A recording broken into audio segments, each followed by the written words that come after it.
नमस्कार साथियों, बहुत बहुत स्वागत है आपका हमारे YouTube प्लेटफॉर्म पर। देखिए, जैसे कि आपको डिस्क्रिप्शन में दिख रहा होगा कि ये जो लेक्चर है ये है बायो का यूनिट 3 का क्लासिफिकेशन वाला वर्गीकरण। क्लासिफिकेशन वर्गीकरण, ठीक है। आपको इसमें दो चीजें दी हैं, जंतु एवं पादपों का वर्गीकरण, ठीक है। ये आपको सिलेबस में दिया हुआ है। मैं क्यों ये वाला टॉपिक अभी ले रहा हूं, क्योंकि ये टॉपिक बहुत ज्यादा टफ माना जाता है बायो में, बहुत ज्यादा जनरली लोगों को समझ में नहीं आता है। क्यों? क्योंकि कुछ नाम वगैरह इसमें ऐसे आते हैं जहां पर स्पेशली जो अदर एस्पिरेंट्स हैं, आर्ट्स वाले, कॉमर्स वाले, इन बच्चों को कई बार दिक्कतें ज्यादा आती हैं, स्पेशली इस वाले पोर्शन में, है ना। तो इसलिए मैंने इसको स्टार्ट किया। और बायो का बेसिक भी पर्टिकुलर है। एक तो कोशिका वाला पोर्शन बायो का बेसिक है, सेल वाला, उसका दिया वाला पोर्शन बायो का बेसिक है। अगर ये दोनों आपके बहुत अच्छे हैं तो मान के चलिए बायो की बहुत सारी चीजें आपकी ऑलरेडी क्लियर हो जाएंगी, है ना। तो देखिए, जब हम क्लासिफिकेशन की बात करते हैं तो सबसे पहले हम क्लासिफिकेशन में कुछ चीजें जानते हैं जहां से आपको 3 मार्कर्स में भी क्वेश्चन आ सकते हैं। तो सबसे पहले इसको थोड़ा सा हिस्ट्री से हम लेकर उठाते हैं, इसकी हिस्ट्री क्या रही है। देखिए, फादर ऑफ बायोलॉजी किसको कहा जाता है? फादर ऑफ बायोलॉजी जो है, या जो जीव विज्ञान के पितामह है, वो किसको कहा जाता है? अरस्तु, ठीक है। या एरिस्टोटल को फादर ऑफ बायोलॉजी के नाम से जाना जाता है। फादर ऑफ जूलॉजी भी इन्हीं को कहा जाता है ना। फादर ऑफ जूलॉजी भी इन्हीं को बोला जाता है। मतलब जंतु विज्ञान के पितामह भी कौन है? अरस्तु ही है, ठीक। लेकिन अब इंपॉर्टेंट चीज अरस्तु में क्या है? अरस्तु की सबसे इंपॉर्टेंट चीज यह है कि अरस्तु जो है वो पहले साइंटिस्ट हैं जिन्होंने जीवों को वर्गीकृत कर कर स्टडी करने का प्रयास किया था। किसने? अरस्तु ने। इसलिए इन्हें जीव विज्ञान का पितामह कहा जाता है। पर्टिकुलर एक फिलोसोफर भी रहे हैं, आप फिलोसफी में भी इसको पढ़ेंगे, लेकिन यहां पर हम बायोलॉजी के अकॉर्डिंग देखते हैं। जब हम बायो के अकॉर्डिंग देखते हैं तो अरस्तु ने जीवों का वर्गीकरण दिया, ठीक है। और उन्होंने वर्गीकरण 2 जगत के उसमें दिया। देखिए, जो मेन आज के समय पर वर्गीकरण चलता है वो 5 जगत वर्गीकरण चलता है, 5 किंगडम क्लासिफिकेशन चलता है। लेकिन इन्होंने 2 जगत वर्गीकरण दिया। इनका वर्गीकरण कैसा था, क्या था, उसमें आपको जाने की जरूरत नहीं है, क्योंकि वो स्पेशल साइंस का पोर्शन है। वहां पर आपको बहुत ज्यादा अंदर डेप्थ जाने की जरूरत नहीं है, क्वेश्चन वहां से आएंगे भी नहीं, ठीक है। लेकिन उन्होंने किस तरीके से चीजें करी हम वो देखते हैं। तो अरस्तु ने एक बुक लिखी जिसका नाम था हिस्टोरिया एनिमेलियम, ठीक है। हिस्टोरिया एनिमेलियम। हिस्टोरिया मतलब हिस्ट्री, ठीक है। एनिमेलिया मतलब एनिमल से रिलेटेड। देखो, फादर ऑफ जूलॉजी है किसके पितामह? जंतु विज्ञान के पितामह, है ना। तो हिस्टोरिया एनिमेलियम, हिस्टोरिया एनिमेलियम मतलब इसमें किसकी हिस्ट्री है? इसमें पर्टिकुलर जीवों की हिस्ट्री है, ठीक है। मतलब कि जो भी एनिमल्स या प्लांट्स उस टाइम पे रहे होंगे, मतलब रहे तो इतने ही प्लांट्स होंगे उस समय पर भी, लेकिन इन्होंने जितनों को स्टडी किया होगा उनकी हिस्ट्री इन्होंने कैसे बता दी? हिस्टोरिया एनिमेलियम में। तो हिस्टोरिया एनिमेलियम किसकी बुक है? अरस्तु की बुक है, ठीक है। और अरस्तु ने जो वर्गीकरण किया था जीवों का, उस वर्गीकरण का जो आधार था, इन्होंने किस आधार पर वर्गीकरण किया? तो इन्होंने रक्त के रंगों के आधार पर या रंग के आधार पर जीवों का वर्गीकरण किया था। किसने? अरस्तु ने। किसके आधार पर? रुधिर के या रक्त के रंग के आधार पर। Is that clear? अब 3 मार्कर्स में आपसे अरस्तु ही पूछ सकते हैं, तब लिख दीजिएगा कि अरस्तु को father of biology and zoology कहा जाता है। इनकी प्रसिद्ध पुस्तक हिस्टोरिया एनिमेलियम है। खत्म, इतना ही लिखना है।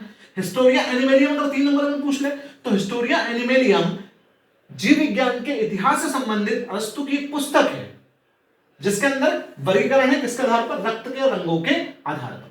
सिर्फ इतना ही लिखना है। सेकंड पॉइंट, सेकंड एक महान साइंटिस्ट रहे थियोफ्रास्टस। थियोफ्रास्टस, ठीक है। थियोफ्रास्टस को क्या बोलते हैं? सुन लीजिए आप। देखो, थियोफ्रास्टस को बोला जाता है फादर ऑफ बॉटनी, पादप विज्ञान के पितामह। इन्हें क्या बोलते हैं? पादप विज्ञान के पितामह या पादप जगत के पितामह, ये भी हम बोल सकते हैं। तो फादर ऑफ बॉटनी कौन है? थियोफ्रास्टस। थियोफ्रास्टस भी एक साइंटिस्ट है। इनकी पुस्तक का नाम है हिस्टोरिया प्लांटेरम, ठीक है।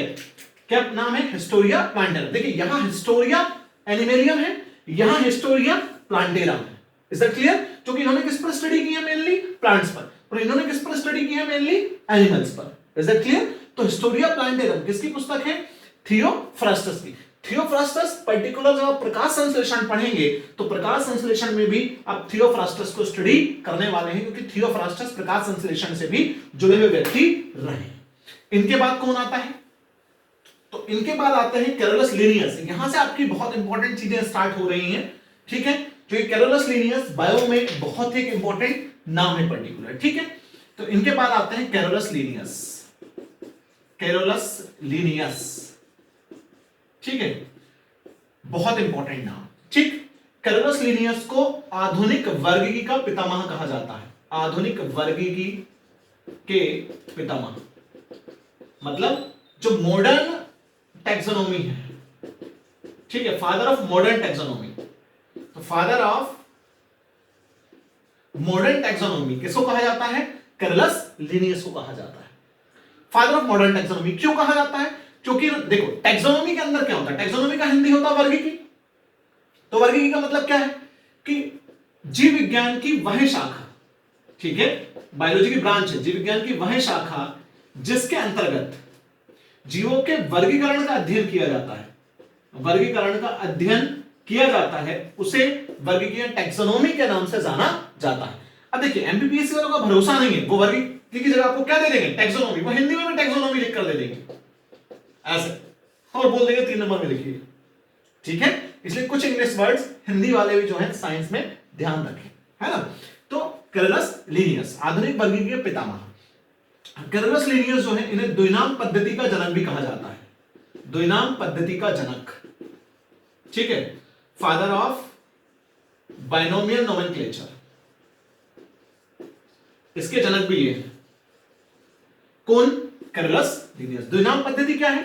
द्विनाम पद्धति है पर्टिकुलर एक साइंटिफिक नेम की पद्धति, साइंटिफिक नेम, ठीक है। साइंटिफिक नेम 2 तरह के हैं पर्टिकुलर, एक है जूलॉजिकल नेम, जूलॉजिकल नेम, वो एक आपका होता है बॉटनिकल नेम, ठीक है। मतलब कि वैज्ञानिक नाम 2 प्रकार के हैं, जंतु वैज्ञानिक नाम और वनस्पति वैज्ञानिक नाम। Is it clear? Scientific name का मतलब यह है कि साइंटिस्ट अगर रिसर्च कहीं कर रहे हैं तो पूरी दुनिया में वो प्लांट को या किसी भी लिविंग ऑर्गेनिजम्स को, किसी भी जीवित जो जंतु या पादप है या जो भी प्राणी है, उसको जिस नाम से जानेंगे वो साइंटिफिक नाम होगा जो पूरी दुनिया में विज्ञान के क्षेत्र में प्रचलित होगा। इसका कारण क्या है? कारण ये है कि जब भी कोई स्टडी करता है, स्टडी करते समय गेहूं को इंडिया में गेहूं बोला जाता है, वो अदर कंट्रीज में कुछ और बोला जाता होगा, अन्य कंट्री में कुछ और बोला जाता होगा, हर जगह पर अलग अलग नाम है। तो इन्होंने एक नाम बनाया, ठीक है, जो पर्टिकुलर जाति और वंश से मिलाकर इन्होंने बनाया, जाति प्लस वंश से मिलाकर एक नाम बनाया, ठीक है, उसको बुलाया द्विनाम पद्धति। द्विनाम मतलब 2 नाम की पद्धति। जैसे मनुष्य का नाम क्या है? होमो सेपियंस, ये पर्टिकुलर नाम है मनुष्य का वैज्ञानिक नाम, ठीक है। जैसे मटर का वैज्ञानिक नाम मैं बताता हूं आपको, मटर का वैज्ञानिक नाम पर्टिकुलर क्या है? Pisum sativum, Pisum sativum. तो पाइसम एक नाम है, सटाइवम एक नाम है, ठीक है। डरने की जरूरत नहीं है, ये सब नाम आपको याद रखने की पर्टिकुलर जरूरत नहीं है। हाँ, कभी कभार प्रीलिम्स में एक आध बार जो है अफीम वगैरह का वानस्पतिक नाम उसने पूछा है, तो ऐसे कोई बहुत ज्यादा आपको डरने की जरूरत है नहीं। हाँ, कुछ इंपॉर्टेंट जो है प्रीलिम्स के हिसाब से, वो जब प्रीलिम्स की लेक्चर सीरीज होगी तो उसमें बता दिया जाएगा आपको, ठीक है।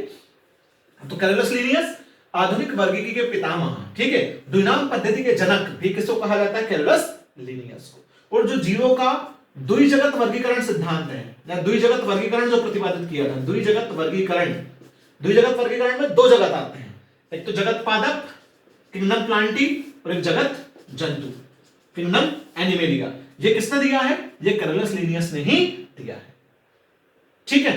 कैरोलस लिनियस का जो एक्चुअल नाम है वो तो कॉर्न वॉन लिने था।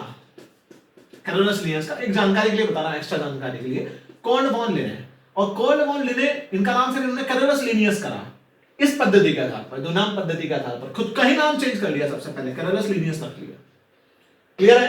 द्विनाम पद्धति पर्टिकुलर ग्रीक और लैटिन लैंग्वेज में है, लेकिन आपको अब इतना डेप्थ इसमें जाने की जरूरत नहीं है, ठीक। अब कैरोलस लिनियस की बहुत फेमस पुस्तक है, उस पुस्तक का नाम है स्पीसीज प्लांटेरम, ठीक है। कैरोलस लिनियस की एक बहुत फेमस पुस्तक रहेगी जिसका नाम क्या है? Species plantarum. ये क्वेश्चन आपको एग्जामिनेशन में 3 नंबर में पूछा जा सकता है। तो देखिए कैरोलस लिनियस किसकी पुस्तक है? सॉरी, स्पीसीज प्लांटेरम किसकी पुस्तक है? कैरोलस लिनियस की। ठीक है, Carolus Linnaeus. Species plantarum, species मतलब अलग अलग प्रजातियां और प्लांटेरम मतलब पादप। तो ये पुस्तक जो है पादपों की विभिन्न प्रजातियों से संबंधित है। Is that clear? ठीक, ये हो गया। अगर पूछ ले तो 3 मार्क्स में आपको लिख देना है कि स्पीसीज प्लांटेरम एक जीव विज्ञान की पुस्तक है जो कैरोलस लीनियस द्वारा रचित पुस्तक है, या कैरोलस लीनियस की पुस्तक है जो पादपों की विभिन्न प्रजातियों से संबंधित पुस्तक है। इज दैट क्लियर साथियों? यहां तक क्लियर हो गया। तो कैरोलस लीनियस के बारे में आपको क्लियर हुआ होगा।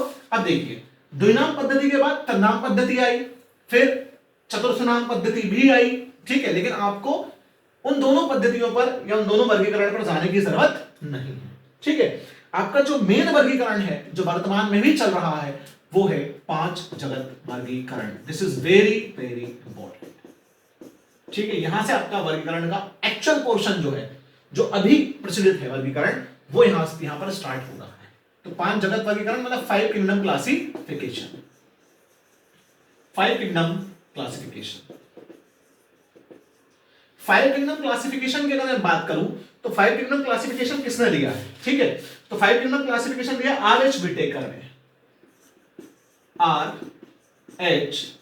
Whittaker, R H. विटेकर ने 5 किंगडम क्लासिफिकेशन दिया है, ठीक है। 5 किंगडम क्लासिफिकेशन में कितने जगत होंगे? 5 जगत। मतलब इस पृथ्वी पर उपस्थित जितने भी जीवधारी हैं उन समस्त जीवधारियों को आर.एच. विटेकर ने 5 जगत के अंतर्गत रखा है, ठीक है।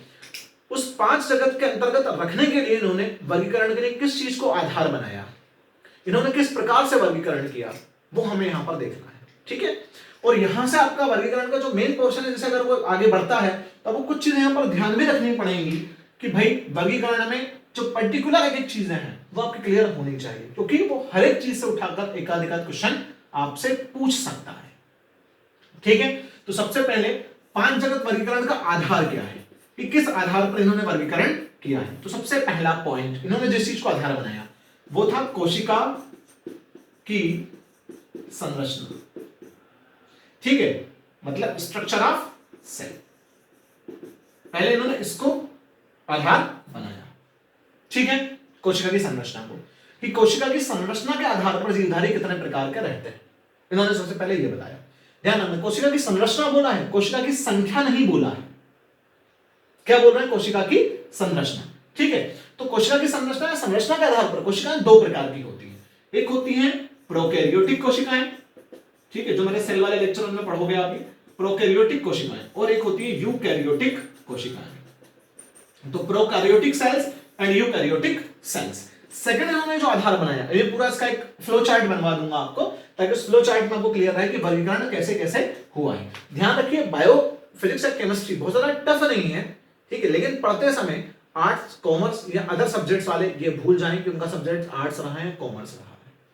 Is that clear? वो सिंपल सी एक चीज सोचकर दिमाग में चले कि now we are preparing for the MPPSC, ठीक है, या अदर स्टेट जो भी पीसीएस की प्रिपरेशन आप कर रहे हैं, उसके हिसाब से आप क्या सोचे, अगर हम कॉम्पिटिटिव एग्जाम की प्रिपरेशन कर रहे हैं उसमें तो सारे सब्जेक्ट्स हैं, दैट्स इट। अगर आपने ये सोच लिया तो आपको चीजें ज्यादा अच्छे से समझ में आ जाएंगी। क्यों? क्योंकि आप चीजों को प्रीजन करके नहीं बैठेंगे, नहीं मुझे तो साइंस समझ में नहीं आएगा। साइंस इतना टफ नहीं है, अगर आप उसके कॉन्सेप्ट पकड़ लेंगे तो आपको बहुत ज्यादा टफ नहीं लगेगा, ठीक है। तो कोशिका की संरचना प्रोकैरियोटिक और यूकैरियोटिक होती है। इसके बाद शरीर का संगठन, इस आधार पर भी इन्होंने चीजों को बांटा है, ठीक है। तो body organisation, based on body organisation, कि बॉडी का ऑर्गेनाइजेशन कैसे होता है। बॉडी ऑर्गेनाइजेशन 2 तरीके से होता है, या तो एक कोशिकीय होगा मतलब यूनिसेल्युलर, या फिर बहुकोशिकीय होगा मल्टी सेल्युलर, ठीक है। या तो यूनिसेल्युलर होगा या कैसा होगा, मल्टी सेल्युलर होगा। तो शरीर का संगठन या तो एक कोशिकीय या बहुकोशिकीय ये हो सकता है। थर्ड पॉइंट जो इन्होंने लिया है वो इन्होंने लिया है पोषण विधि, ठीक है, mode of nutrition, mode of nutrition, कि जीवों में पोषण कैसे हो रहा है। पोषण के आधार पर इन्होंने जीवों को पर्टिकुलर पहले 2 भागों में बांटा है, ठीक है।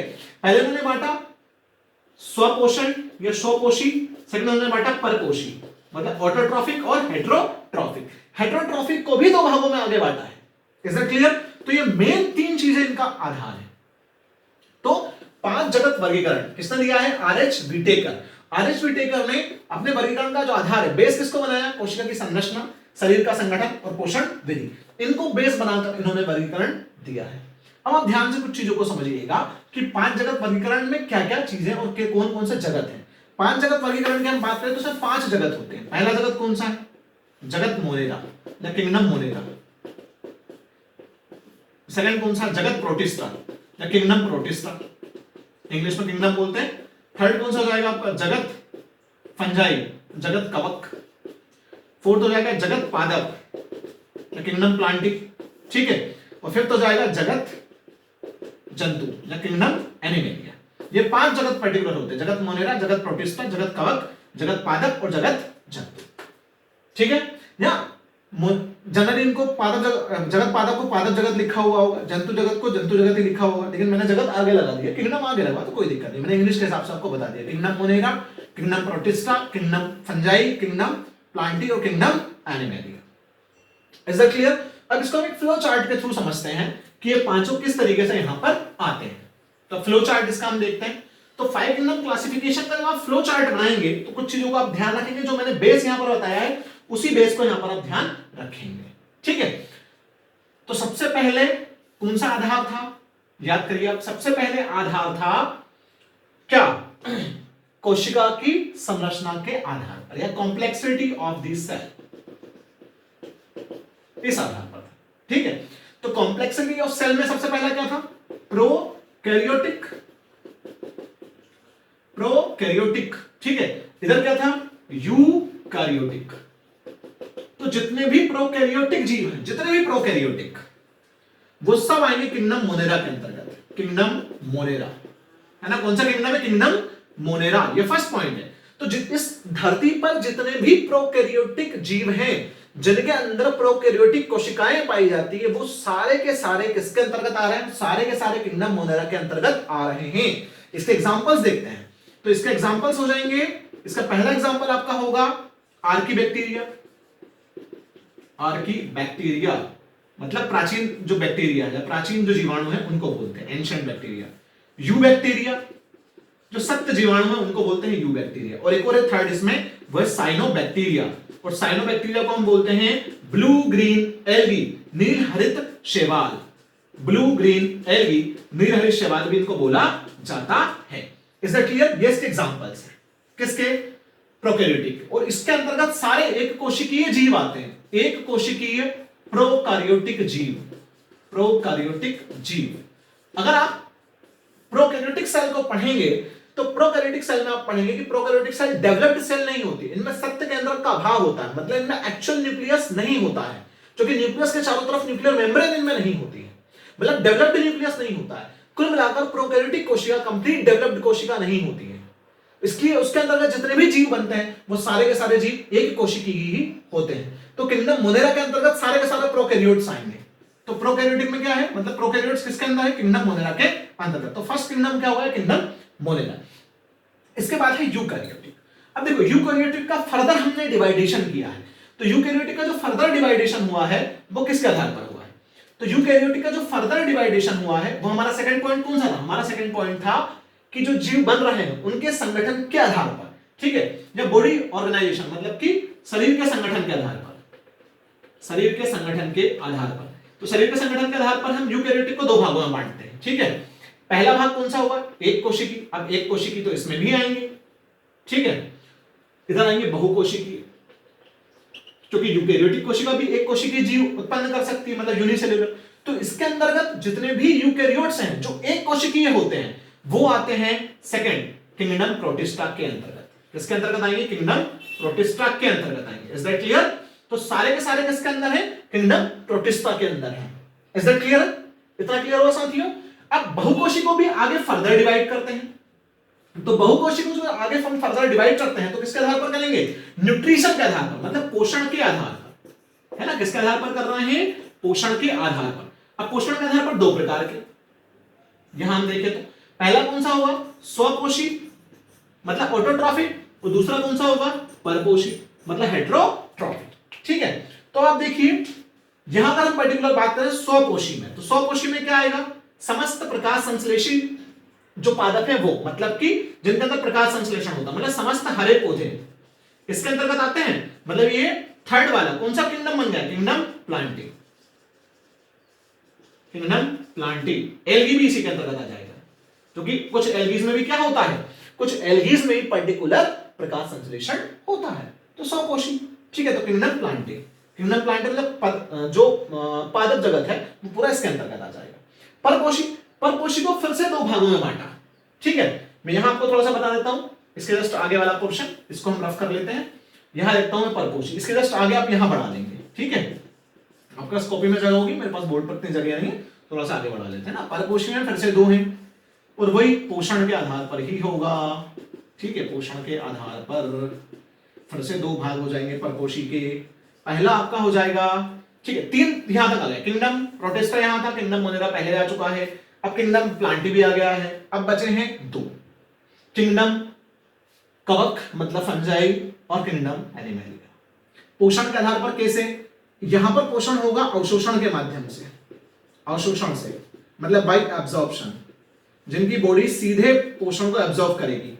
इसके अंतर्गत आता है आपका फोर्थ पॉइंट बनेगा किंगडम फंजाई या किंगडम कवक, इसके अंतर्गत आ जाएगा। क्यों, क्योंकि फंजाई के एग्जांपल क्या होते हैं, फंजाई के एग्जांपल आपको रहेंगे जिसके अंतर्गत, पहले सुन लीजिए, जिसके अंतर्गत मोड ऑफ न्यूट्रिशन क्या होता है, फंजाई के अंदर मोड ऑफ न्यूट्रिशन होता है, मतलब पोषण विधि होती है सेप्रोफाइटिक, मतलब मृतोपजीवी पोषण। ये सड़े गले मृत पदार्थों से अपना पोषण प्राप्त करते हैं। किससे अपना पोषण प्राप्त करते हैं, सड़े गले मृत पदार्थों से अपना पोषण प्राप्त करते हैं, उसको अपघटन करते हैं। तो जितने भी अपघटन करता है वो सब ऑलमोस्ट इसके अंतर्गत आ जाते हैं, सारे के सारे तो नहीं, लेकिन मेन अपघटन करता है इसके अंतर्गत आते हैं, क्योंकि बैक्टीरिया भी अपघटन करता होते हैं। लेकिन बैक्टीरिया किसके अंदर है, बैक्टीरिया आपके हैं किंगडम मोनेरा के अंदर। Is that clear? तो सुनिए फिर से, किंगडम मोनेरा के अंदर क्या आ रहा है, समस्त एक कोशिकीय प्रोकैरियोटिक जीव, ठीक है। अब रुकिए, मुझे लग रहा है ज्यादा कॉम्प्लेक्स हो जाएगा, तो बाद में लिखकर दिखा दूंगा पूरा एक लाइन से। तो अपघटन करता तो मृतोपजीवी इसके अंतर्गत आ जाए, फंगस इसी के अंतर्गत आ जाएंगे सारे, ठीक है। कुकुरमुत्ता वगैरह सब इसी के अंतर्गत आएगा। इसके बाद है फोर्थ पॉइंट के बाद नेक्स्ट आपका ये वाला पॉइंट, इसके आधार पर दूसरा पॉइंट। तो इसके आधार पर दूसरा पॉइंट क्या है कि जिनमें पोषण जो होता है वो इंजेक्शन द्वारा होता है, मतलब निगल कर होता है, जो अपने अंदर इंजेक्शन करते हैं, निगलते हैं, ठीक है। और जिनके अंदर पर्टिकुलर सिस्टम होता है वो आते हैं। तो वो किसके अंदर है, वो है किंगडम एनिमेलिया के अंदर आएंगे। किसके अंदर आएंगे, किंगडम एनिमेलिया के अंदर, जंतु जगत के अंदर। ये हो जाएगा फिफ्थ। जो गए पांचों जगत, इससे एग्जांपल क्या है, मनुष्य वगैरह सब इसके एग्जांपल हो जाएंगे। Is that clear? तो पांच जगत वर्गीकरण का मेन कॉन्सेप्ट आपको समझ में आया, किस आधार पर वर्गीकरण हुआ है। अब आप इसको सीधे सीधे डायरेक्ट समझ लीजिए, थोड़ा थोड़ा सा हम इसको एक बार पूरा कवर कर लेते हैं लास्ट में पांचों में। तो देखिए कौन किस किस के अंतर्गत आ रहा है। तो सबसे पहले किंगडम मोनेरा, किंगडम मोनेरा या जगत मोनेरा। किंगडम मोनेरा के अंतर्गत क्या आ रहा है, समस्त प्रोकैरियोटिक जीव इसके अंतर्गत आ जाएंगे, जिनके एग्जांपल्स मैं आपको पहले ही बता चुका हूं। किंगडम प्रोटिस्टा, किंगडम प्रोटिस्टा में क्या आ रहा है, किंगडम प्रोटिस्टा में आ रहा है समस्त एक कोशिकीय यूकैरियोटिक जीव, ठीक है। यूकैरियोटिक जीव जो प्रोटिस्ट वगैरह होते हैं इसी के अंदर आता है, लाइक प्लाज्मोडियम वगैरह सब इसके अंदर आएंगे। किंगडम प्रोटिस्टा, इसका देख किंगडम फंजाई, अच्छा मैंने उधर किंगडम प्लांट लिखा हुआ है third point, okay kingdom plant लिख देते हैं। इसके अंदर क्या आ रहा है, समस्त प्रकाश संश्लेषी या समस्त स्वपोषी जीव, समस्त स्वपोषी जीव इसके अंतर्गत आते हैं। जैसे कि स्पेशली कौन, समस्त हरे पौधे, क्योंकि इनके अंदर कौन सी प्रोसेस होती है, प्रकाश संश्लेषण, फोटोसिंथेसिस, जिसके माध्यम से अपने भोजन का निर्माण स्वयं ही कर लेते हैं, दूसरों पर आश्रित नहीं होते हैं, ठीक है। लेकिन ये कैसे हैं, ये है बहुकोशिकीय यूकैरियोट, बहुकोशिकीय यूकैरियोटिक जीव।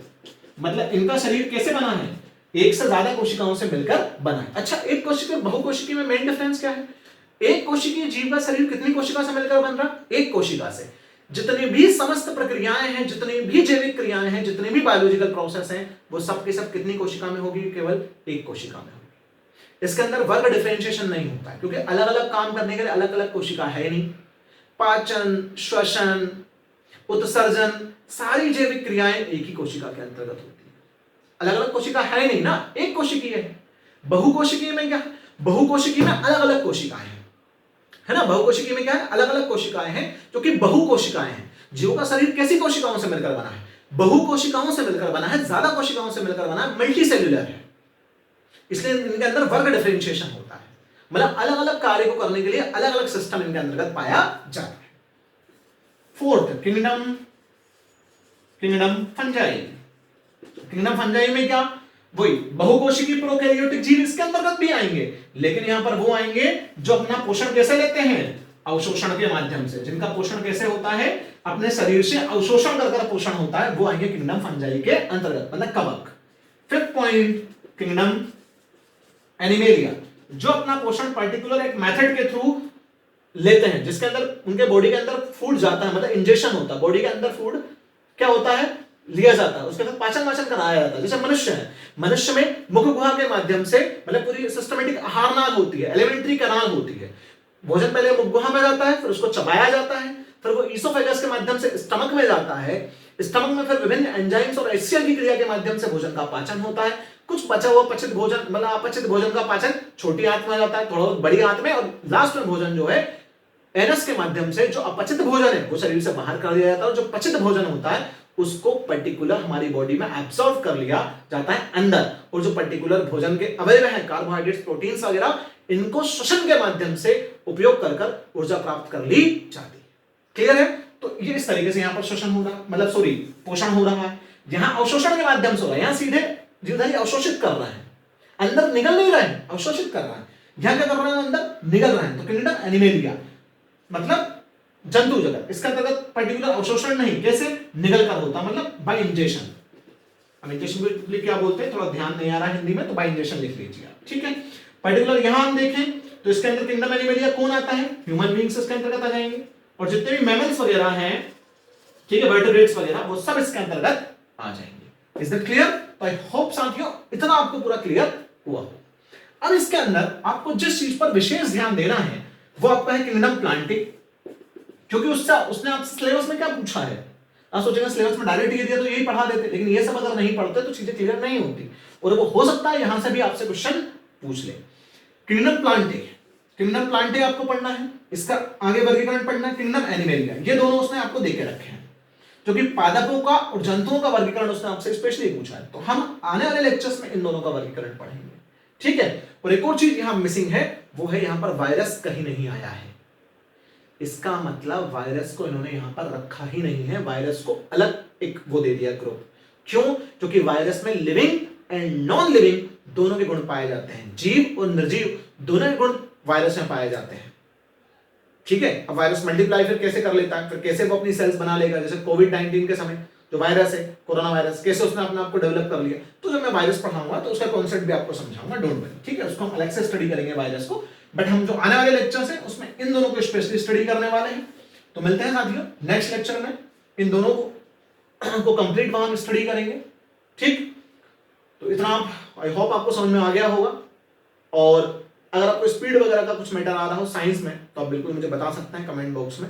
और सबसे इंपॉर्टेंट चीज ये है कि स्पीड थोड़ी सी मैं इसलिए इतनी ज्यादा रख रहा हूं ताकि आपका सिलेबस जो है थोड़ा सा स्पीड से चले, आपको बोरिंगनेस महसूस ना हो, क्योंकि ऑनलाइन लेक्चर्स हैं, ऑफलाइन नहीं है जहां मतलब सीधे इंटरेक्शन हो। लेकिन आई विल ट्राई कि आपको चीजें ऑलमोस्ट समझ में आए, ठीक है। मेरा उद्देश्य मेन यही है। तो मिलते हैं नेक्स्ट लेक्चर में। जय Hind, thank you so much.